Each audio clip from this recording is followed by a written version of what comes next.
Communication is very important for coexistence and even for survival. Perhaps you may think that humans develop language as a more sophisticated way to communicate. However, today we're going to see that verbal communication is not the only way we can communicate. That is why we're going to see what is a non-verbal communication and how to interpret it. Knowing non-verbal language gives us a social advantage, as it helps us to accurately interpret the internal state of the other person. But in addition, knowing how to use it wisely can help us convey information in a way that is better received by your interlocutor. So let's explore it further. Non-verbal communication is capable of conveying complete messages without the need for words. It can even superimpose on a verbally delivered message. In addition, it complements the verbal message through gestures, postures, physical contact, tone of voice and appearance, and regulates the interaction between the sender and the receiver. The non-verbal language can be interpreted thanks to the different categories that we will see today. Kinesics includes body movements, posture, gestures, and expressions with which we transmit information. Within it, we find elements as interesting as a smile, the look, or the rapport. The latter refers to the fact that when two people are in tune with each other, there is an interest and active listening between them. So they begin to adopt the same postures or body movements. This occurs involuntarily, but we can pay attention and use this mirror technique to show interest in the other. On the other hand, we find the body posture that cannot say much more about an interlocutor than words. For it, we can deduce if the person is relaxed, upright body and straight back, anxious with a stiff body, or sad if it's shrunk forward. We can also infer whether the person is receptive, if he has open arms, or defensive if the arms and legs are crossed.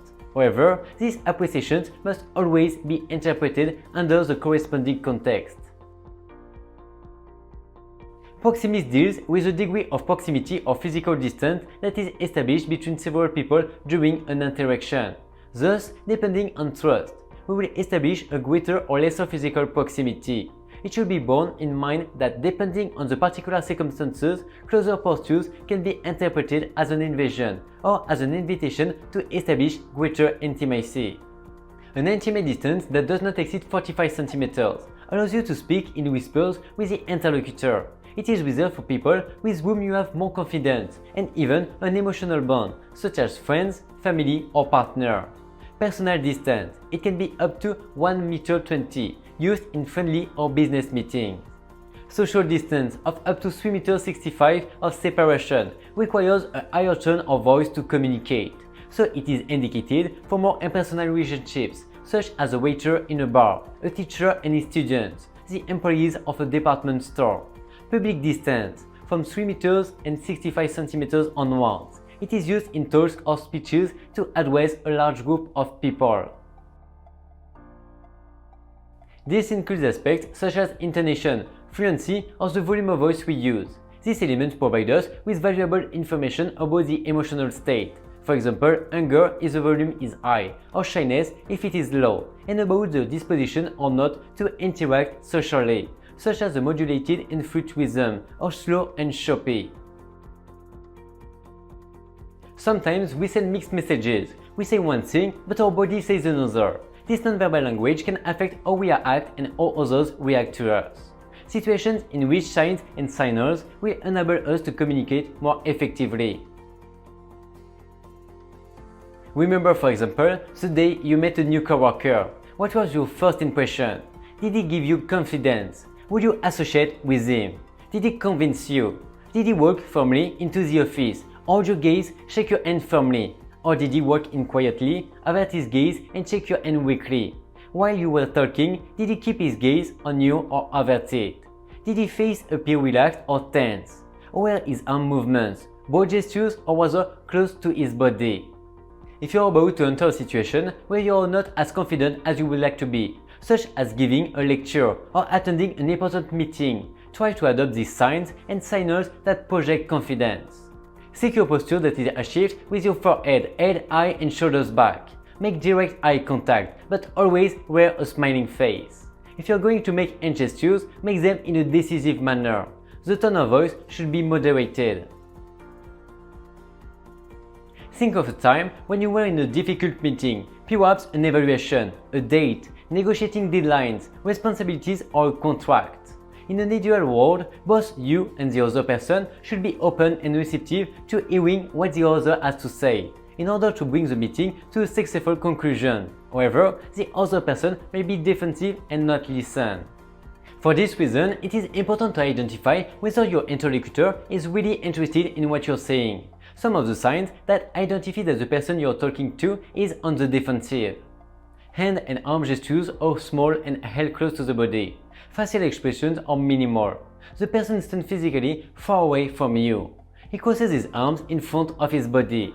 Their eyes maintain little contact or avert their gaze.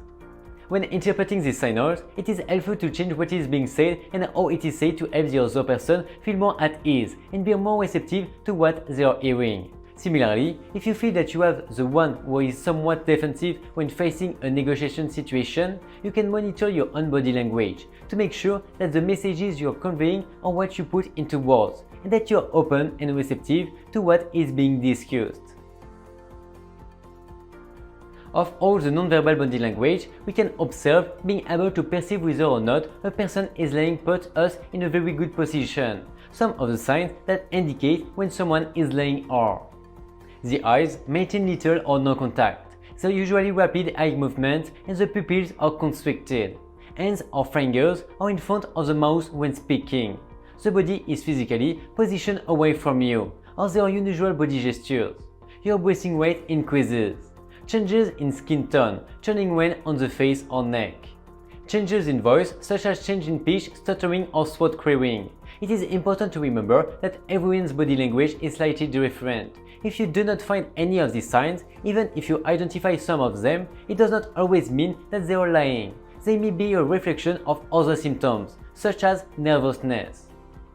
What you can do, however, is to use this sign as a lure, to go deeper into the subject and get out of doubt. Asking for more details on some issues is always useful. Don't contrast the information with a person's body language, especially in job interviews and negotiation situations. I have already mentioned that each person is unique and that their signs and signals could have a different underlying cause than we suspect. This is often the case when people have different past experiences, and especially when cultural differences are large. For this reason, it is important to check that our interpretation of body language is correct. You can do this by asking new questions, but it will be important that your own body language helps the other person to open up, to develop and practice body language interpretation skills. It is important to watch people on the bus or on television, turn off the sound, try to figure out what they are saying, or what the relationship is between them. Even if you can never know if your assumptions are true, this exercise will help you pick up signals when you are the one interacting with other people. And remember, if you need to convey confidence, eye contact, open posture, and smile, it never fails. As you can imagine, a large part of what we convey is projected to non-verbal language, so we need to be aware of its importance in both directions. If we want to know what other person really feels, let's pay attention to their gestures, expressions, or tone of voice. But let's also learn to regulate our own non-verbal communication so that our message is received the way we want it to be. Thanks for watching me and follow me every day on my reels.